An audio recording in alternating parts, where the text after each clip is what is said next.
April மாதம் 6ஆம் திகதி திங்கட்கிழமை, பாஸ்கா எண்கிழமை பெருவிழா. முதல் வாசகம். திருத்தூதர் பணிகள் நூலிலிருந்து வாசகம். அதிகாரம் 2, இறை வசனங்கள் 14 மற்றும் 22 முதல் 33 முடிய. பெந்தகோஸ்து நாளில் பேதுரு 11 சேர்ந்து எழுந்து நின்று உரத்த குரலில் அவர்களிடம் பின்வருமாறு கூறினார். யூத மக்களே, எருசலேமில் வாழும் மக்களே, இதை தெரிந்து கொள்ளுங்கள். எனது சொற்களை கவனித்து கேளுங்கள். இஸ்ரேல் மக்களே, நீங்கள் இந்த வார்த்தைகளை கேளுங்கள். கடவுள் நாசரேத்து இயேசுவின் வழியாக உங்கள் நடுவில் வல்ல செயல்களையும் அரும் செயல்களையும் அடையாளங்களையும் செய்து அவரை இன்னார் என்று உறுதியாக காண்பித்தார். இது நீங்கள் அறிந்ததே. கடவுள் தாம் வரையறுத்துள்ள திட்டத்தின்படியும் தம் முன்னறிவின்படியும் இந்த இயேசுவை உங்கள் கையில் விட்டுவிட்டார். நீங்கள் திருச்சட்டம் அறியாதோர் மூலம் அவரை சிலுவையில் அறைந்து கொன்றீர்கள். ஆனால் கடவுள் அவரை மரண வேதனையினின்று விடுவித்து உயிர்த்தெழச் செய்தார். ஏனென்றால் மரணம் அவரை தம் பிடியில் வைத்திருக்க முடியவில்லை. தாவீது அவரை குறித்து கூறியது: நான் ஆண்டவரை எப்போதும் என் கண்முன் வைத்துள்ளேன். அவர் என் வலப்பக்கம் உள்ளார். எனவே நான் அசைவுறேன். இதனால் என் இதயம் பேருவகை கொள்கின்றது. என் நா மகிழ்ச்சியால் நிறைந்துள்ளது. என் உடலும் எதிர்பார்ப்பில் நிலைத்திருக்கும். ஏனென்றால் என்னை பாதாளத்திடம் ஒப்புவிக்க மாட்டீர். உம் தூயவனை படுகுழியை காணவிட மாட்டீர். வாழ்வின் வழியை நான் அறியச் செய்வீர். உமது முன்னிலையில் எனக்கு நிறைவான மகிழ்ச்சி உண்டு. சகோதரர் சகோதரிகளே, நமது குல முதல்வராகிய தாவீதை குறித்து நான் சொல்வதை மறுக்க மாட்டீர்கள். அவர் காலமாகி அடக்கம் செய்யப்பட்டார். அவர் கல்லறை இந்நாள் வரை நம்மிடையே இருக்கிறது. அவர் இறைவாக்கினர் என்பதால் தம் வழித்தோன்றல் ஒருவர் அவரது அரியணையில் வீற்றிருப்பார் என்று கடவுள் உறுதியாக ஆணையிட்டு கூறியதை அறிந்திருந்தார். அவர் கிறிஸ்துவின் உயிர்த்தெழுதலை முன்னறிந்து அவரை பாதாளத்திடம் ஒப்புவிக்க மாட்டீர். அவரது உடல் படுகுழியை காணவிட மாட்டீர் என்று கூறியிருக்கிறார். கடவுள் இந்த இயேசுவை உயிர்த்தெழச் செய்தார். இதற்கு நாங்கள் அனைவரும் சாட்சிகள். அவர் கடவுளின் வலப்பக்கத்துக்கு உயர்த்தப்பட்டு வாக்களிக்கப்பட்ட தூய ஆவியை தன் தந்தையிடமிருந்து பெற்று பொழிந்தருளினார். நீங்கள் காண்பதும் கேட்பதும் இதுதான். ஆண்டவரின் அருள்வாக்கு. இறைவனுக்கு நன்றி. இறைவா, உமக்கு நன்றி. நற்செய்தி வாசகம். என் சகோதரர்களிடம் சென்று அவர்களை கலிலேயாவுக்கு போகுமாறு சொல்லுங்கள். அங்கே அவர்கள் என்னை காண்பார்கள். மத்தேயு எழுதிய தூய நற்செய்தியிலிருந்து வாசகம். அதிகாரம் 28 வசனங்கள் 8-15 வரை. அக்காலத்தில் கல்லறையில் இயேசுவை காண வந்த பெண்கள் கல்லறையை விட்டு விரைவாக புறப்பட்டு சென்றார்கள். அவர்கள் அச்சமுற்றாலும் அதே வேளையில் பெரும் மகிழ்ச்சியுற்றவர்களாய் அவருடைய சீடருக்கு அறிவிக்க ஓடினார்கள். திடீரென்று இயேசு அவர்களை எதிர்கொண்டு வந்து வாழ்த்தினார். அவர்கள் அவரை அணுகி அவர் காலடிகளை பற்றி கொண்டு பணிந்து நின்றார்கள். அப்பொழுது இயேசு அவர்களிடம், அஞ்சாதீர்கள். என் சகோதரர்களிடம் சென்று அவர்களை கலிலேயாவுக்கு போகுமாறு சொல்லுங்கள். அங்கே அவர்கள் என்னை காண்பார்கள் என்றார். அவர்கள் போய்கொண்டிருந்த போது காவல் வீரருள் சிலர் நகரத்திற்குள் சென்று நிகழ்ந்தவை யாவற்றையும் தலைமை குருக்களுக்கு அறிவித்தார்கள். அவர்கள் மூப்பர்களுடன் கூடி கலந்து ஆலோசித்து அப்படை வீரருக்கு மிகுதியாக பணம் கொடுத்து, நாங்கள் தூங்கிக் கொண்டிருந்த போது இயேசுவின் சீடர் இரவில் வந்து அவரது உடலை திருடிச் சென்று விட்டனர் எனச் சொல்லுங்கள் என்றார்கள். ஆளுநர் இதை கேள்வியுற்றால், நாங்கள் அவரை நம்பச் செய்து நீங்கள் தொல்லைக்கு உள்ளாகாதபடி பார்த்து கொள்வோம் என்று அவர்களிடம் கூறினார்கள். அவர்களும் பணத்தை பெற்றுக்கொண்டு தங்களுக்கு அவர்கள் சொல்லிக் கொடுத்தவாறே செய்தார்கள். இந்நாள் வரை இந்த வதந்தி யூதரிடையே பரவியிருக்கிறது. ஆண்டவரின் அருள்வாக்கு. கிறிஸ்துவே உமக்கு புகழ். அன்புக்குரியவர்களே, இன்றைய நற்செய்தி 2 குழுக்கள் இருவேறு நபர்களால் அனுப்பப்பட்டது குறித்து பேசுகின்றது. முதல் குழுவில் இருந்தவர்கள் பெண்கள். ஒருவர் மகதலா மரியா, இன்னொருவர் அவரது பெயரும் மரியாதான். அவர்கள் உயிர்ப்பின் செய்தியை, அதாவது நற்செய்தியை பரப்ப அனுப்பப்பட்டனர். இவர்கள் வாழ்வின் செய்தியை பரப்பினர். இவர்களை அனுப்பியது நம் ஆண்டவர் இயேசு கிறிஸ்து. இவர்களை செயல்பட வைத்தது உண்மையான அன்பு. இன்னொரு குழுவில் இருந்தவர்கள் படைவீரர்கள். இவர்கள் வதந்தியை பரப்ப அனுப்பப்பட்டனர். புரணி, பொய் முதலியவை அனைத்தும் வதந்திக்குள் அடங்கும். இவர்கள் சாவின் செய்தியை பரப்பினர். இவர்கள் தலைமை குருக்களால், அதாவது இறைவனுக்கு எதிரான சக்திகளால் அனுப்பப்பட்டனர். இவர்களை இயக்கியது பணம்.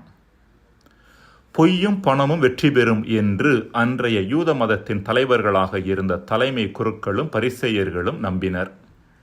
எனவேதான் வதந்தியை பரப்ப லஞ்சம் கொடுத்தனர். லஞ்சத்தால் பல காரியங்கள் நடைபெறுகின்றன என்பது நாம் அனைவரும் அறிந்த உண்மைதான். உலக அதிசயங்களில் ஒன்று சீன பெருஞ்சுவர். கிபி 5ஆம் நூற்றாண்டில் கட்டத் தொடங்கப்பட்டு பல நூற்றாண்டுகளாக தொடர்ந்து கட்டப்பட்டும் சீரமைக்கப்பட்டும் வந்தது. அதன் நீளம் ஏறத்தாழ 4000 மைல்கள், அதாவது 6400 கிலோமீட்டர்கள். சீன நாட்டின் வடபகுதியை பாதுகாப்பதற்கென்று கட்டப்பட்டது. நிலவிலிருந்து பூமியை பார்க்கின்ற பொழுது மனிதரால் கட்டப்பட்ட கட்டிடங்களில் கண்ணுக்கு தெரிகின்ற கட்டிடம் இது மட்டுமே. இவ்வளவு புகழும் வலிமையும் பெற்ற சீன பெருஞ்சுவர் அந்நாட்டிற்கு அரணாக இருக்கும் என்று கருதப்பட்டது.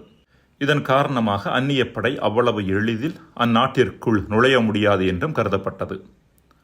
ஆனால் எதிரிகள் இதையும் தாண்டி சீனாவிற்குள் நுழைந்தனர். எவ்வாறு? சீன பெருஞ்சுவரில் ஆங்காங்கே இருந்த நுழைவாயில்களில் காவல் காத்து கொண்டிருந்த காவலர்களுக்கு லஞ்சம் கொடுத்ததன் மூலம். லஞ்சத்தின் காரணமாக ஊடுருவ முடியாதாக கருதப்பட்ட சீன பெருஞ்சுவர் கூட ஊடுருவப்பட்டது. இன்றும் பல மனிதர்கள் லஞ்சத்தால் எத்தகைய காரியத்தையும் நடத்திவிடலாம் என்று எண்ணுகின்றனர். பலத்தால் படிய வைக்க முடியாதவற்றை கூட பணத்தால் படிய வைத்து விடலாம் என்று எண்ணி செயல்படுவோர் பலர். தலைமை குருக்களும் யூத மூப்பர்களும் இத்தகைய ரகத்தைச் சேர்ந்தவர்களாக இருந்தனர். எனவே அவர்கள் காவலர்களுக்கு லஞ்சம் கொடுத்ததன் மூலம் இயேசுவின் உயிர்ப்பை மறைத்து விடலாம் என்று எண்ணினர். ஆனால் உண்மை என்பது மேலானது. மனித மனதை போன்றது அல்ல. மனித மனத்தை வேண்டுமானால் விலைக்கு வாங்கிவிடலாம். ஆனால் உண்மையை யாரும் விலைக்கு வாங்க முடியாது, அதை புதைக்கவும் முடியாது. எனவேதான் பலம் வாய்ந்த தலைமை குருக்களின் பொய்ப் பிரச்சாரத்தையும் தாண்டி இயேசு உயிர்த்து விட்டார் என்ற உண்மை இன்று வரை வெற்றி பெற்றிருக்கின்றது. அன்பிற்குரியவர்களே, இன்று நம்மில் பலரும் உண்மையை நம்புவதை விட பொய்யை நம்புகின்றோம். படைத்தவரை நம்புவதை விட பணத்தை நம்புகின்றோம். 2011ஆம் ஆண்டு நாகர்கோவிலில் அங்கிருக்கும் மாவட்ட ஆட்சியர் அலுவலகம் முன்பாக ஒருவர் வித்தியாசமான போராட்டம் ஒன்றை மேற்கொண்டார். அதாவது அங்கிருந்த ஒரு அதிகாரி ஒரு கையெழுத்து போடுவதற்கு லஞ்சம் கேட்டார். இதை எதிர்த்து அந்த மனிதர் ஒரு பிச்சைக்காரரை போல துண்டு விரித்து அருகில் லஞ்சம் கொடுப்பதற்கு என்னிடம் பணம் இல்லை, எனவே பணம் கொடுங்கள் என்ற பலகையோடு அமர்ந்திருந்தாராம்.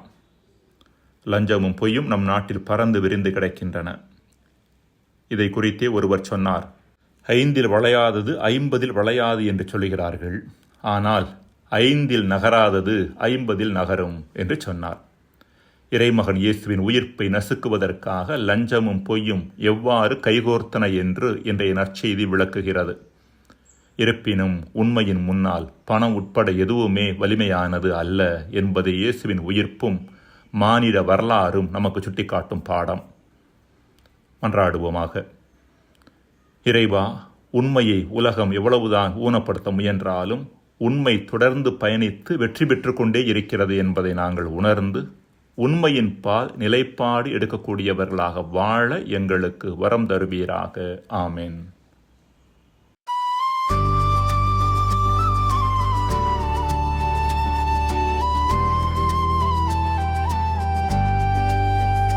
உயர்த்தாராண்டவர் அல்லேலூயா. உலகம் முழுதும் சாட்சி சொல்லுவோம் துணிவோடு நாம் உயிரோடு வாழும் ஆண்டவரை.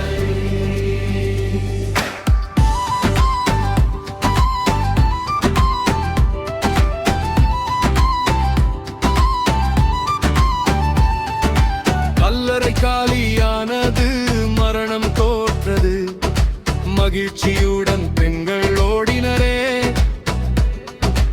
அஞ்சாதே என்றார் உயர்த்தாண்டவர், அவரை கண்ட கண்கள் ஆனந்தமே. அவரை தொட்ட இதயம் தீண்டியது, அன்பின் ஒளி உள்ளம் நிரப்பியது. பயமெல்லாம் அகன்றது அந்த நேரம், நம்பிக்கை புதிதாய் பிறந்ததே.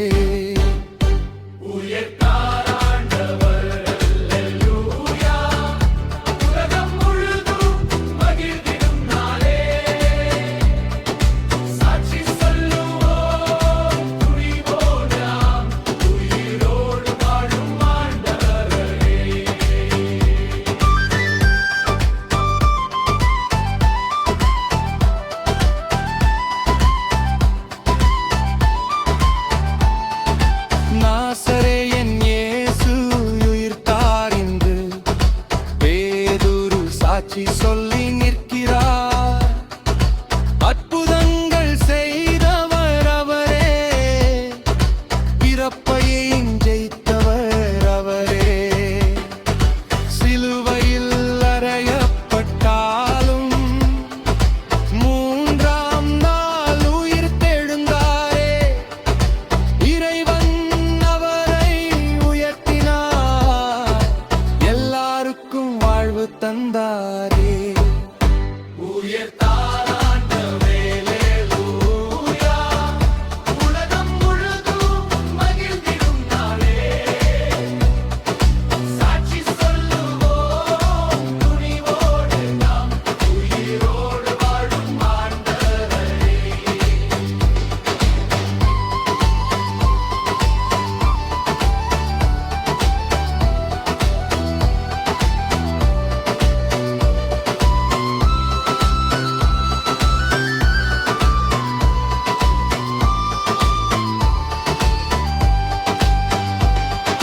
பொய்யை பரப்பும் உலகம் இருந்தாலும் உண்மை ஒளி மறையாது ஒரு நாளும்.